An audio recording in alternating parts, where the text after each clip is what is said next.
Abram a palavra de Deus no livro do profeta Jonas, capítulo de número 3. Desse capítulo nós vamos ler apenas o versículo 10. Depois nós vamos para o capítulo 4 e vamos ler de 1 a 4. Então, Jonas, capítulo 3, versículo 10. Depois, capítulo 4, versículos de 1 a 4. Diz assim a palavra do Senhor: Viu Deus que fizeram, como se converteram do seu mau caminho, e Deus se arrependeu do mal que tinha dito que lhes faria, e não fez. Com isso, desgostou-se Jonas extremamente e ficou irado, e orou ao Senhor, e disse: Ah, Senhor, não foi isso que eu disse, estando ainda na minha terra? Por isso me adiantei, fugindo para Tarsis, pois sabia que és Deus clemente e misericordioso, e tardio em irar-se e grande em benignidade, e que te arrependes do mal. Peço-te, pois, ó Senhor, tira-me a vida, porque melhor me é morrer do que viver. E disse o Senhor: É razoável essa tua ira? Pai, mais uma vez te agradecemos por esse momento, onde já te louvamos e agora podemos ouvir a tua palavra. O Senhor que fala em todas as circunstâncias e sempre fala para o nosso bem e para o bem das pessoas, ó Deus, que também precisam te ouvir através da nossa boca, do nosso testemunho. Possamos entender, ó Pai, tudo que o Senhor tem a nos dizer e tudo que devemos fazer também com aquilo que o Senhor diz a cada um. Dê-nos essa sabedoria e essa disposição de fazermos dessa forma, em nome de Jesus. Amém. Amém? Bom, nosso tema é o mesmo tema de ontem, da programação da rádio: um profeta em conflito com Deus. Irmãos, é um privilégio muito grande ser chamado por Deus, mas é uma responsabilidade também muito grande. E tem uns momentos de alegria, mas às vezes tem uns momentos de tristeza e até de mágoa, e até de ira. Porque às vezes Deus manda fazer coisas que são legais e agradáveis, mas às vezes Deus manda fazer coisas ou ir em lugares que às vezes, humanamente falando, nós não queremos. E aí, se o querer é de Deus e a pessoa que Ele quer usar é cada um de nós, Ele não vai usar outro. Ele vai agir da forma soberana dele para que a gente possa fazer isso. Mas não é fácil. Esse texto de Jonas, aliás, todo o livro de Jonas, ele aponta para essa soberania de Deus e ao mesmo tempo aponta para essa fragilidade do homem chamado por Deus, embora sendo escolhido, chamado por Deus. E não é fácil viver o que Jonas viveu, passar o que Jonas passou. Hoje nós vamos aprender um pouquinho com esse capítulo 4, começar, né? Depois a gente vai continuar a reflexão desse capítulo em outra mensagem, mas vamos começar aqui por essa, com um profeta em conflito com Deus. Desde quando ele é chamado por Deus, para essa missão ele já entra em conflito com Deus. Talvez ele quisesse ir para qualquer outro lugar, né? Menos para Nínive, e Deus manda ele ir pregar em Nínive. E Deus fala: olha, vai lá e prega, que a malícia dele subir, a maldade dele chegar até aqui.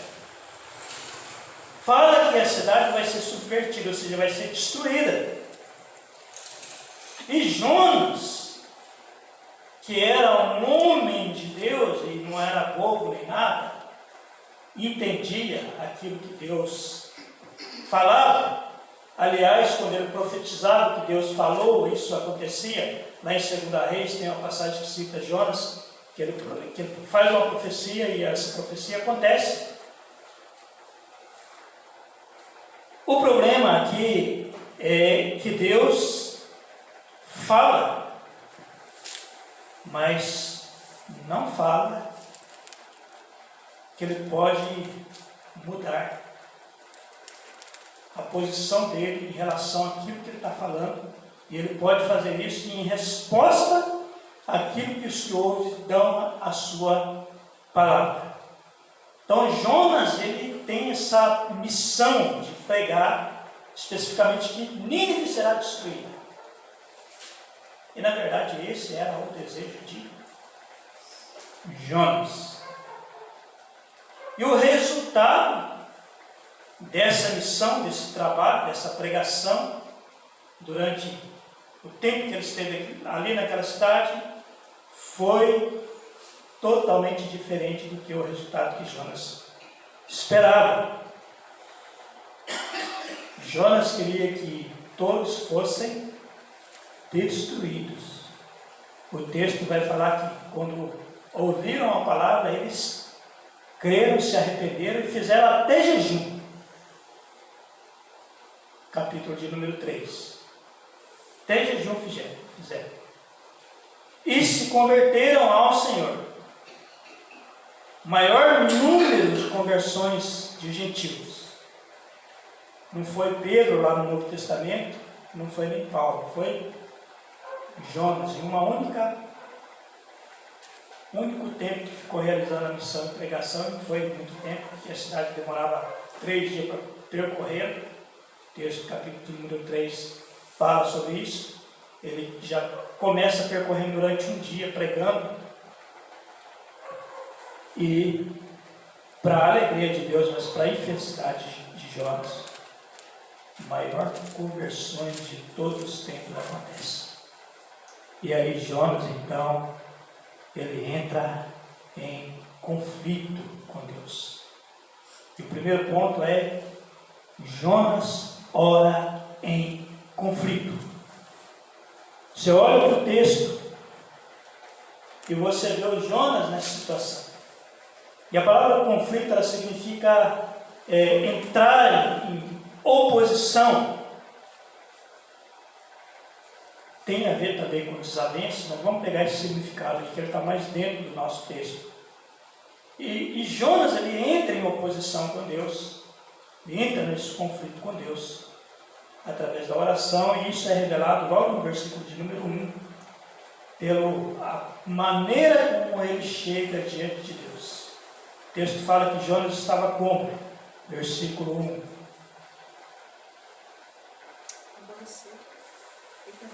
Desgostoso, né? E irado. E o interessante da palavra desgostoso aí fala que Jonas desgostou-se, Jonas, extremamente.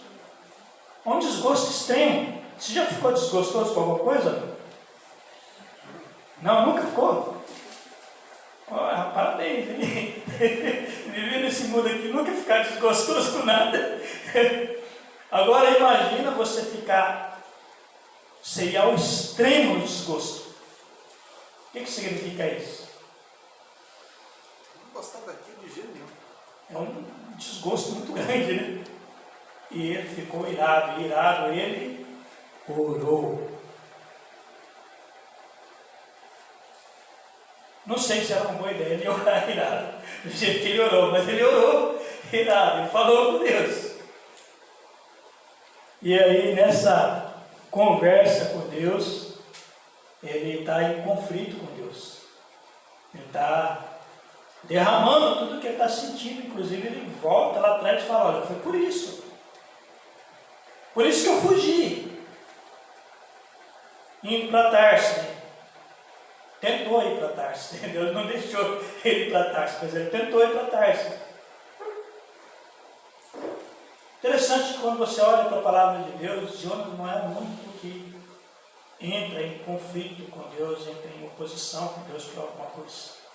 Tem um outro servo de Deus bem conhecido, a hora de começar a ler o texto aqui, você já vai perceber de quem se trata. Êxodo, capítulo de número 32. Só que presta atenção numa coisa nesse texto aí. Toda vez que esse servo do Senhor ele vai orar nessa oposição, nesse conflito, ele ora para evitar que Deus faça o que ele falou que ia fazer com o povo. Completamente diferente dos Jonas. Êxodo 32, versículo de 11 a 14. Porém Moisés suplicou ao Senhor seu Deus e disse: por que se acende, Senhor, a tua ira contra o teu povo, que tiraste da terra do Egito com grande fortaleza e mão poderosa? Porque hão de dizer os egípcios: com maus intentos tirou para matá-los nos montes e para consumi-los da face da terra. Torna-te do furor, da tua ira, arrepende-te desse mal contra o teu povo. Lembra-te de Abraão, de Isaque, de Israel, de teus servos, aos quais por ti mesmo tem jurado, lhes disse: multiplicarei a vossa descendência como a estrela do céu, e toda esta terra de que tenho falado, dá-la-ei a vossa descendência, para que possa ser herança eternamente. Então se arrependeu o Senhor do mal que dissera que havia de fazer ao povo. Êxodo 32, de 11 a 14. Antes de Moisés falar isso com Deus, Deus falou para Moisés: esse povo tem jeito muito duro de coração, muito rebelde. Vou fazer uma coisa, Moisés, eu vou destruir tudo, todos eles. Eu vou começar de você, da sua família, eu vou começar. Olha que Deus falou. Será que Deus estava bravo ou não? Ah, muito bravo, né? Falou para Moisés: eu vou fazer isso aqui. Eu começo da sua família. E aí Moisés faz essa oração. Fala: Senhor, não faz isso não. O que vão pensar do Senhor depois? As promessas que já foram ditas lá atrás. Olha que interessante, ele entra, esse é um conflito bom, né? Que ele entra para interceder com o povo. Depois você vai lá no capítulo 32, versículo 3. Sobe para uma terra que emana leite e mel, eu não subirei no meio de ti, porque és um povo de dura serviço, para que não te consuma eu no caminho. Deus falando para Moisés, capítulo 33, versículo 3. Olha Moisés falando com Deus, também no capítulo 33, agora no versículo 13 a 15. Agora, pois, se achei graça aos teus olhos, rogo-te que me faça saber neste momento o teu caminho, para que eu te conheça, que ache graça aos teus olhos, e considera esta nação, que esta nação é teu povo. Responde-lhes, e respondeu-lhes: a minha presença irá contigo e eu te darei descanso. Então lhe disse Moisés: se a tua presença não vai comigo, não nos faça subir deste lugar. Êxodo 33, versículo 3. Por que Moisés falou isso aqui?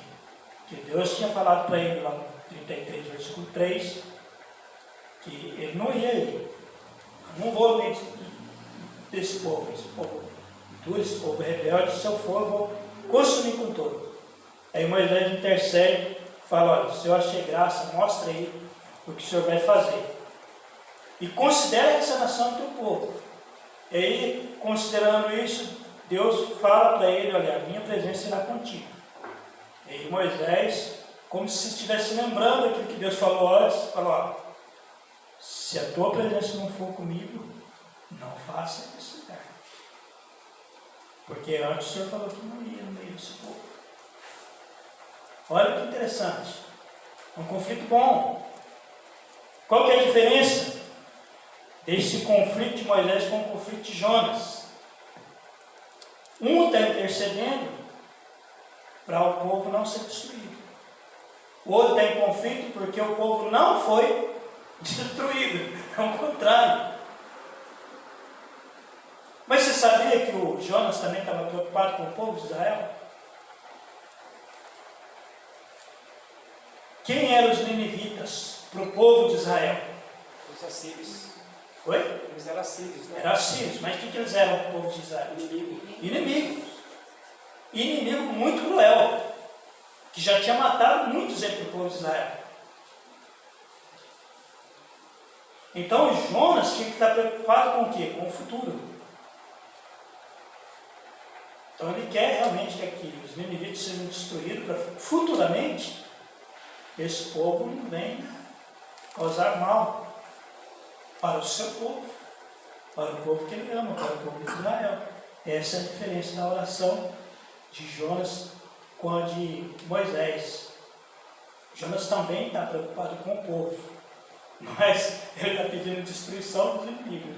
Moisés está pedindo para Deus não destruir o povo, porque ele sabia que aquele povo era descendência de Deus, fazia parte dessa geração, e para essa geração precisava continuar. É uma diferença muito grande, né, entre um e o outro, mas os dois estão entrando em conflito com Deus e orando a Deus.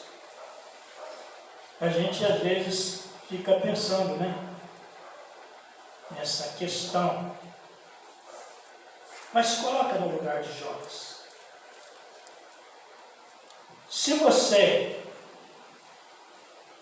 soubesse que algumas pessoas futuramente poderiam prejudicar muito e até acabar com pessoas que você ama, você ia querer que essas pessoas continuassem vivas? Você preferia que elas já tivessem um filho? Já parou para pensar nisso? É o dilema dos Jonas. Ele estava preocupado com o que esse povo poderia fazer futuramente, as próximas gerações. Esse povo continuando e eu fazer com o povo de Israel. É a mesma coisa, a gente entender de uma pessoa muito ruim, muito cruel, você sabe que lá na frente pode prejudicar uma pessoa pelo céu. Por esse ponto de vista, a gente entende o Jonas. Mas a gente não pode concordar com o Jonas. Por quê? Jonas, como um profeta de Deus, ele tem que seguir o exemplo de quem? De Deus.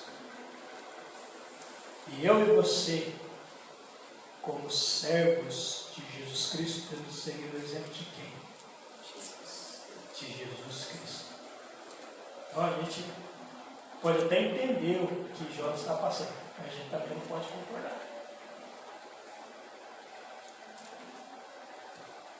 E aí nós entramos então no segundo ponto desse texto, onde vai falar sobre os motivos do conflito de Jonas. E o conflito de Jonas foi por conhecer Deus. Aliás, foi o motivo que ele falou que ele tentou fugir. Ele disse: foi por isso que eu fugi para Tarso. E você continua lendo o versículo, por isso que? Por causa do que Deus é. Ele sabia que Deus era o que? Em primeiro lugar, Deus clemente e misericordioso. Um Deus clemente vai agir com clemência. Ou em outras palavras, vai agir com graça para o povo pecador. E como misericordioso, ele vai agir com misericórdia para com o pecador. Agora, entrava isso no coração de Deus, no coração de Jonas, ser clemente e misericordioso com os ninivitas? Não entrava de jeito nenhum. Esse povo é muito mau, além de idólatra, de acreditar em deuses falsos, é muito cruel. Esse povo vai fazer muito mal ao nosso povo. Não entrava no coração de Jonas ser clemente e misericordioso para com o povo de Nínive, mas ele sabia que Deus podia ser assim. E Deus foi dessa forma. Final do capítulo de número 3, por isso que no capítulo 4, Jonas volta a entrar em conflito com Deus novamente. E quando a gente olha para o texto, Jonas também conhece Deus, dizendo que Deus é tardio em irar-se e grande em benignidade. Grande em fazer o bem. Grande em fazer bondade. Se Deus é tardio em irar, significa que Ele tem paciência com os pecadores. Significa que Ele é longânimo com os pecadores. Que aquilo que Ele podia fazer já por causa do pecado, Ele dá um tempo ainda para que esse pessoal tenha consciência do erro que está fazendo. Deus é assim. E Pedro escreveu sobre isso lá na carta, na segunda carta, no capítulo 3, versículo 9, onde Pedro diz: não retarda o Senhor a sua promessa, como alguns a julgam demorada. Pelo contrário, Ele é longânimo para convosco, não querendo que nenhum pereça, senão que todos cheguem ao arrependimento. 2 Pedro 3, 9. Na época de Pedro, que pessoas falando: olha, vocês estão pregando aí que Jesus vai voltar, mas está demorando. Eu acho que Ele não vai voltar não. E Pedro falou: olha, não, na verdade Ele não está demorando. Está sendo longânimo. Ele está dando tempo para que todos se salvem. Mas Ele não vai voltar. Está fazendo isso porque Ele é longânimo. E Deus é também misericordioso, e o salmista anuncia tudo isso aqui que Jonas revelou na oração dele, na nossa oração irada dele. O salmista lá no Salmo 103, versículo de 8 a 12, revela tudo isso e mais um pouco de Deus. Olha só o que diz: o Senhor é misericordioso e compassivo, longânimo assaz, benigno, não a repreende perpetuamente, nem conserva para sempre a tua ira, não nos trata segundo os nossos pecados, nem nos retribui consoante as nossas iniquidades. Pois quanto o céu se alteia acima da terra, assim é grande a sua misericórdia para com os que o temem. Quanto dista o oriente do ocidente, assim afasta de nós as nossas transgressões. Olha o Deus que nós temos. Era o Deus que Jonas revelou ali também na sua oração.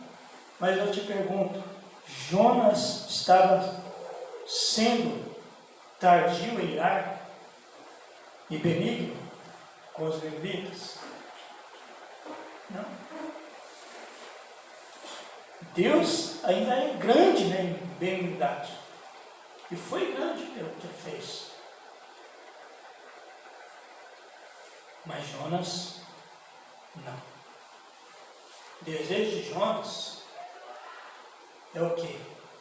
Versículo de número 4, 3, né?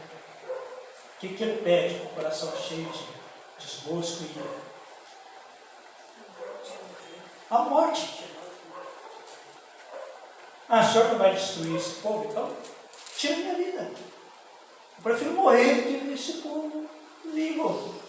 É isso que está no pensamento, na mente, no desejo de Jonas. Então não adianta você querer entrar no coração de Jonas e mudar. Ele estava desse jeito. Ele estava assim. Engraçado que, se você voltar para trás, quando ele está lá no fundo do oceano, dentro do ventre de um peixe, provavelmente quando está aquela tempestade, o barco está despedaçando, está quase afundando, e o pessoal lançaram a sorte caiu o Jonas, e perguntaram para ele, e ele falou: não, a culpa sou eu. Vocês me jogaram na água, acaba. O pessoal até orou para não fazer isso, né? Tentaram evitar, aí viram que não tinha jeito, pegaram o Jonas e jogaram o Jonas na água. O que acontece na hora que ele cai na água? Acaba a tempestade naquele momento. E aí vem um peixe. Alguns falam que foi providência de Deus para Jonas não morrer. Eu entendo isso aí como um tratamento de Deus. Porque na verdade Jesus considerou o ato de Jonas como morte. Tanto é que ele compara com a sua morte e ressurreição. Vem o peixe, faz o que com Jonas? Engole ele. E vai lá para o fundo. E fica lá. Até Deus mandar ele sair de lá e tirar o Jonas. Senão, e deixar o Jonas morrer dele. E o que acontece com os marinheiros? Tripulação do barco? O texto fala que eles passam a temer a Deus. Olha só o que já aconteceu. Então, esse Jonas, lá dentro da barriga do peixe, ele ora para Deus. Capítulo 3, versículo de 7 a 9. A hora que ele está quase desfalecendo, ele ora para Deus. E termina falando: Senhor, o voto que eu fiz eu vou cumprir. Que ao Senhor pertence a salvação. Ali ele está pedindo para não morrer. E falando para o Senhor: Senhor, eu vou fazer o que o Senhor me chamou para fazer. E aí o que Deus faz? Ordena um peixe para levar ele para onde? Para Nínive. Não leva para outro lugar. Leva justamente para Nínive. Por quê? Ele falou que vai obedecer, então. Não, é isso que eu quero. Se me obedeça. O peixe vai lá e solta o. Então alguns textos falam que o peixe vomitou o Nínive, o Jonas em Nínive. É uma expressão forte, né?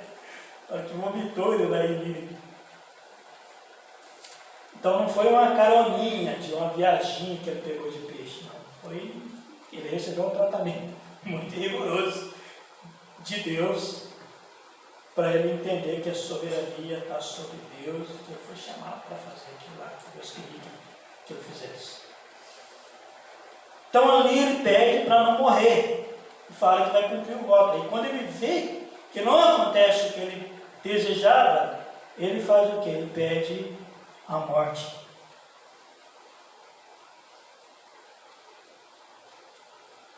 O que o Jonas mostra aqui? Ele tinha conhecimento verdadeiro de Deus. Isso não tem dúvida nenhuma quanto a isso. Era um profeta chamado, escolhido por Deus, e tinha conhecimento verdadeiro de Deus. Mas ele tinha pouco do ser como Deus, apesar de ter o conhecimento de Deus. Tinha pouco do ser como Deus, porque ele conhecia Deus, mas ele não agia como Deus agia. Não queria o que Deus queria. E aí a gente pode trazer isso para nós. Aliás, como Deus fala para ele, a palavra lá no versículo de número 4, diz: Senhor, é razoável essa tua ira? Lá na tradução do hebraico, essa palavra é como se Deus estivesse dizendo: é correto esse agir? Esse seu agir?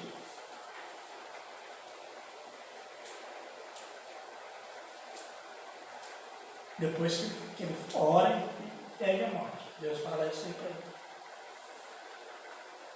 Mas e nós? Porque é na hora dos grandes conflitos que a gente mostra, que a gente revela também o quanto nós somos parecidos com o Deus que habita dentro de nós. O quanto de Deus aparece através da minha vida e da sua vida na hora que nós estamos numa situação de grande conflito. Muito ou pouco, ou quase nada, como Jonas aqui. Você só vai saber na hora que você estiver passando por um grande conflito. Se já passou, você já sabe. Quanto de Deus apareceu através de você. E aí você traz isso aí pensando até mesmo na pessoa que te fez entrar em conflito.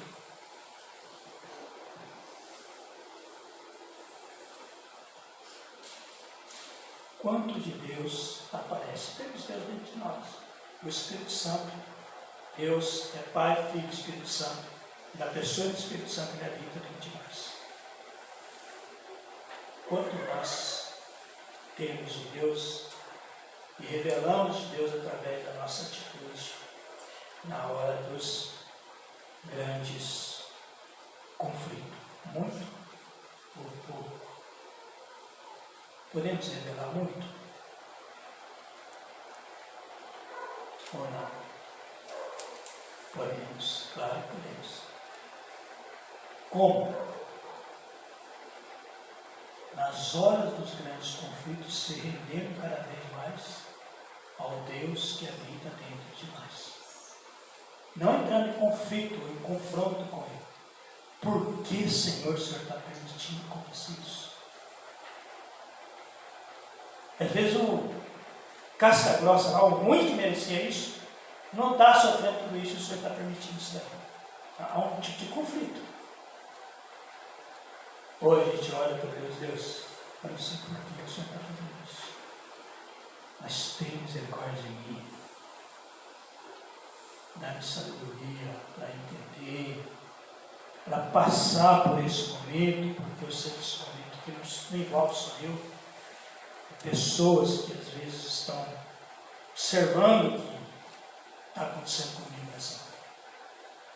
Eu quero ser fonte de bênção do Senhor nessa hora, apesar de eu não estar gostando dessa hora tão difícil que eu estou passando. Bom, se a gente agir assim para com Deus, certamente Ele nos ajudará, nos auxiliará naquele conflito e até mesmo a mostrarmos mais da presença dele através disso. Mas se a gente estiver pensando no fato e descontente pelo fato que aconteceu, a gente vai fazer igualzinho quem? Igualzinho Jonas. Vamos ficar irados com Deus. Falar assim, não concordo, Senhor. Queria que o Senhor fizesse isso. Isso não serve, Deus. O Senhor não fez. E agora como é que eu estou aqui, viu? Não quero nem viver mais. Irmão, se a gente não se render a Deus e reconhecer a soberania dele e querer ser igual a ele mesmo nos grandes conflitos, a gente pode fazer igualzinho o Jonas.